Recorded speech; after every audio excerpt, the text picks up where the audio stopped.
السلام علیکم۔ رمضان المبارک کی تیاری، قیام اللیل کی عادت، مصروفیت میں کمی، انٹرنیٹ سے اعتراض، وقت کے ضیاع سے اجتناب،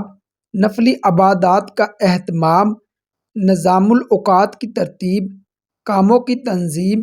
قرآن مجید کی تلاوت، اشیاء ضرورت کی رمضان سے پہلے خریداری، صدقہ کرنے کی عادت، بچوں سے صدقہ دلوانے کی عادت، مسجد میں ٹھہرنے کی عادت، گزشتہ روزوں کی قضا، روزوں کی عادت، کھانے کی مقدار میں کمی،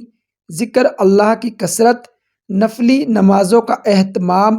نیند کے اوقات میں کمی، قیلولہ کا اہتمام، اہل خانہ کی رمضان کے لیے ذہن سازی، سگریٹ نوشی سے اعتراض، روزوں کے مسائل سے واقفیت،